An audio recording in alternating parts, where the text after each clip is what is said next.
And we're back. It is SAT season, and as the internet's custodian, there is a lot of trash to clean up. It's always so strange to me when brands make videos like these, because they're clearly just marketing ploys. All they want to do is funnel more people into their business, but they do it in such weird ways. Like, not only is this advice not great, like it's just designed for a low-level student, and you already know who's hosting this video. It's the GOAT, my boy Rob, right? You already know as soon as he pops up in the video, it's going to be whack. I'm not here to waste any more time. Let's just get right into it, start breaking down some of these facts, and hopefully give you guys a couple useful tips when you want to take your SAT so you can get that sweet 1600. All right, y'all, we're gonna have to watch the video in 1.25x speed. My TikTok brain cannot handle it at regular pace. Let's get into it. You know the old saying, hindsight is 20/20? Well, each year more than 2 million students take the SAT. Now, there are lessons that you learn before they sit for the exam. Did anyone say comma, splice? And then there are lessons that you learn while you're sitting for the exam. And the knowledge that you get after the exam is, of course, different and better than what you had going into it. And there's a reason that students who retake the SAT usually get a higher score the second time around, according to the College Board's own data. Those students who retake the exam, according to the College Board's data, get a higher score? Yeah, of course they do. If you're more familiar with the exam and you study more, you're gonna get a higher score. But why would the College Board release that data? Whenever you hear a statistic, just take 1 second to think about who's backing the research. If you take the exam more than once, you have to pay College Board more than once, so College Board will make more money. These test prep companies, they also get more money because you're more likely to buy additional resources, get other types of help. They're always pushing this agenda onto you, okay? Ideally, you take your SAT exam one time, you get the score that you want, and you're straight done. Today, folks, we're sharing their hard-won lessons with you so that you can get into that first SAT with the intel from some of the best experts around, students who've been there already. All right, we're gonna look at our first card. Folks, actually, we're gonna come back to this card later on, so we're gonna look at this. I wish I'd known not to spend so much time on the 4 reading passages. Do you see the problem here? There are 5 reading passages. Okay, so here's the thing about this video, right? Our boy Rob Frantic over here, he's giving this advice for the current paper SAT, right? But for the majority of you guys watching this video in the future, you're either taking some of the last physical SATs or you've switched over to the digital SAT where you don't even have reading passages. It's just independent questions. I'm going to try to keep my advice throughout this video as relevant to future SAT students taking that digital SAT because that's what you guys are looking for. That's what you guys have been spamming my comments with. I'm gonna keep it locked in, all right? This student spent so much time in the first 4 that he wound up having to guess on most of the last 10 questions. That's why it's critical that you understand the flow of the test and get the sense of the rhythm and pace so that you don't spend too much time in any one place.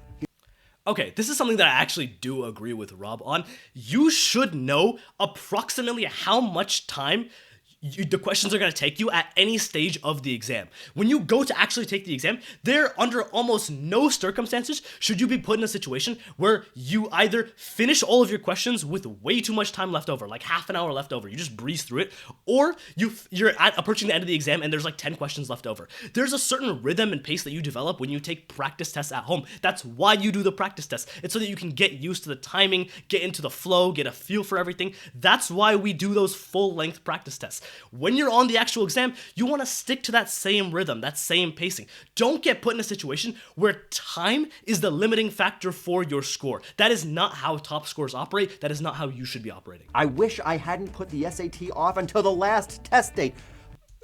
Okay, I already know Rob's advice off rip is about to be whack. I'm gonna give you the honest breakdown. You should either be taking your SAT at the end of your sophomore year of high school or at the start of junior year of high school. If for some reason things get pushed back a little bit, you get a little bit busy, worst case, you're taking it at the end of your junior year, second semester time frame.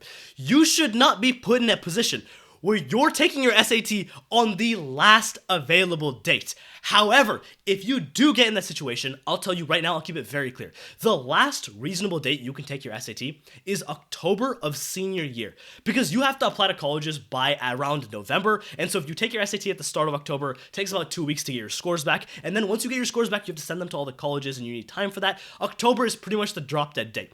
if it comes to that point where you have to take your SAT in senior year, maybe you had to take it one more time, things didn't work out the way you wanted them to, try at least taking it in August, during the August test date. College Board offers a test date in August, and that allows you to go ahead, take the test in August, and if something happens, you have a problem with your SAT, it gets canceled, something goes wrong, you can then take it again in October as a backup. Do not get yourself in that situation in the first place. You should take your SAT way earlier in high school while you have the time, while you're able to do it, and you also already have all the knowledge to do like the reading and math section.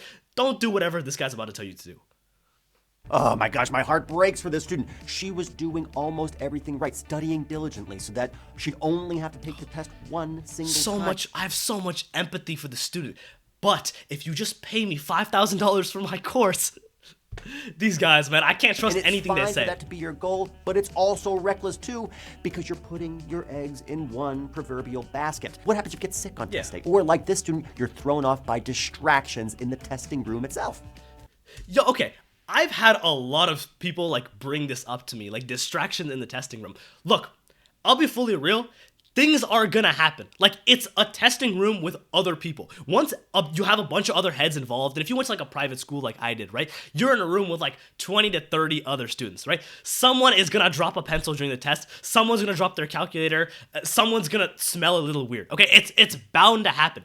What you can do to try to prepare for it is try taking a practice test in a different place. Maybe go to like your local library, for instance, and try taking an SAT practice test there just to get used to the fact that the testing center is not going to be identical to your environment at home where it's like pin drop silent. You shouldn't be put in a situation where if there are little distractions here or there, it completely derails your test. Now, sometimes people are a little annoying, okay? I remember taking one SAT where like the teacher who was like supervising us, they had like another teacher friend come in and they just started talking during the exam. Like, I'm looking up at bro, like, homie, I need to take my SAT. What are you talking about? Like, if you want to talk, you can talk, but why are you doing it in front of all of us, right? So things like that are going to happen, okay? But when they do happen in the moment, at the end of the day, it's out of your control, right? There's nothing you can really do about it. Just take a couple of deep breaths, do what you can to lock in, and just keep grinding. Like, that's the most you can do. Outside of that, the most you can do in terms of like preparation is, like I said, go to someplace different and try your SAT where there might be a couple distractions and you can practice just focusing down. And you can and should take practice tests, but there's no substitute for the real thing. And something else to consider, your stress level. Professional athletes spend so much time practicing specifically to take free throws and penalty kicks and field goals, and they still miss some of the time. In the long run, they do well, but imagine if you were judged just by one thing, one shot that you missed just that one time. Now look, the SAT... Nah. You are not LeBron James, bro. Your SAT is not like fate of the universe on the line, death being pointed at Earth, you're Stephen Curry, and you need to hit the game-winning three. Bro, it's a SAT. It is a test. It is a reading and writing test designed for 16-year-olds. I think a much, much better way to think about the SAT is that imagine the SAT as an entire test has 100 questions, right? Each question is like a free throw. Each question is like a shot that you're taking in basketball, right? If you take one shot and you miss it, if you're taking your SAT and there's one question you don't know and you get it wrong, don't let that one missed shot impact the rest of your test, right? It's just one question. You can still recover from it. But every question is another opportunity to get something right? To keep progressing in the way that you're taking this test. If you finish the entire exam and you get 40 questions wrong, and you drop a cold 1060, that is your fault. And you gotta put on your big boy pants at some point and take accountability for that fact. Shoot, maybe I should have studied a little bit more. Maybe I should have used a couple extra textbooks and actually locked in taking the test. Okay, I learned my lesson. I'm actually gonna study now. Go ahead, take the SAT exam one more time and get the score that I want. I remember when I was like sitting and studying, preparing for the SAT. Yeah, you're nervous, and that's one aspect of it. But when you watch like YouTube videos like these, and they kind of glorify the SAT, they build it up into something big, and all you're watching is like a bunch of 1,600 students talking about it. You start to think of the SAT as being a lot bigger in your head than it actually is. At the bottom line, bro, it's just a test. That's all it is. It's just a reading and writing test. If you view the SAT as being exactly what it is, right? Being something a little bit more simple in its most rudimentary form. That can take away some of the test and performance anxiety that comes with it. Now, you can do other things to try to mitigate your stress levels, right? You can run through like a routine that's consistent when you take your practice exams and the actual exam, right? Maybe there's a certain breakfast you eat that day. Maybe there's a certain time that you get up, or just in general, studying and practicing for the exam is going to reduce any kind of anxieties that you do have. But at the end of the day, like, look, if you feel a little stressed, it's a good thing. You have some adrenaline pumping in your system. You're not going to get distracted on test day. You're going to lock in, do the things. I don't really know what bro is trying to come up with this professional example. Like, bro, where are you going with this? Like, who are you convincing? T has super scoring. It's a super scoring option, and in many ways, the makers of the test expect you to take the test more than once. Now, nobody is going to make you take the test again, but wouldn't it be nice to give yourself the comfort of knowing that you actually could? Folks, prepare to take the test once, but plan on taking it twice if needed. I only agree with the first part. Prepare to take the test once, get the score that you want, lock in, and then just move on. Only take the test a second time if you actually need to, or if you know that you've put in the work to where you've actually grown with your score. I know that sometimes students just take the exam a second time. Unless you actually put in some kind of additional preparation, think about it this way. The SAT is a standardized exam. The whole point of a standardized test is that every time a student is to take the exam, it feels like the exact same test. It's like this around the same difficulty. Now, it doesn't work out like that in practice, right? Sometimes some exams are a little bit harder and whatnot. But you don't want to put yourself in a situation where you took the exam once, you got like a 1480. And you don't study at all for 2 months and you go and take it again, don't expect that you're magically going to get a 1580 this time, right? Unless you put in any kind of extra work, you're probably going to score around the same, right? Plus or minus 20 points. So do what you can if you're going to take the exam again to actually get to the score that you want to, right? Put in a little extra work, go through an extra textbook, do what needs to be done. Let's look at the next card. I wish I'd known not to use my calculator so often. Folks, this is one of the nastiest tricks on the SAT. You've just completed. Okay, this is kind of like a controversial one, right? Because I agree a little bit, right? You shouldn't overuse your calculator, but with that being said, I'll keep it real. Like, I am low-key the type of student to be adding like 9 plus 7 in the middle of my exam just to make sure that I get, equals 16 correct, okay? Here's my advice if you're a little bit like me and you just use your calculator throughout the test. It's just how it goes.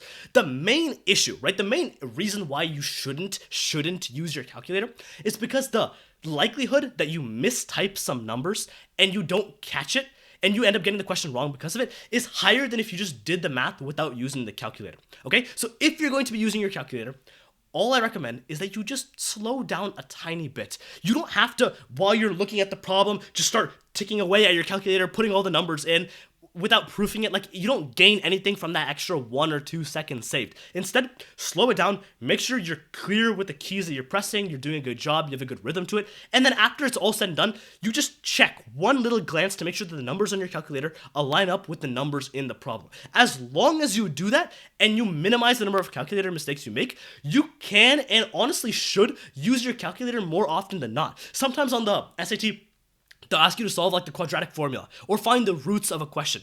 If you were using like a TI-84 graphing calculator, why are you sitting and solving the problem by hand? You can just put the equations into the graph and like solve for the roots, right? Learn these little graphing tricks. You have the calculator as a tool for a reason. If you feel like you want like a special program on your calculator that will solve the quadratic formula for you or solve for like the sides of a triangle for you, anything that you feel might genuinely be useful, you can also add those programs. That's perfectly legal. Do a little bit of extra research and homework and do what you can to 1, increase your overall accuracy, and then 2, streamline the amount of like time that the math section is taking.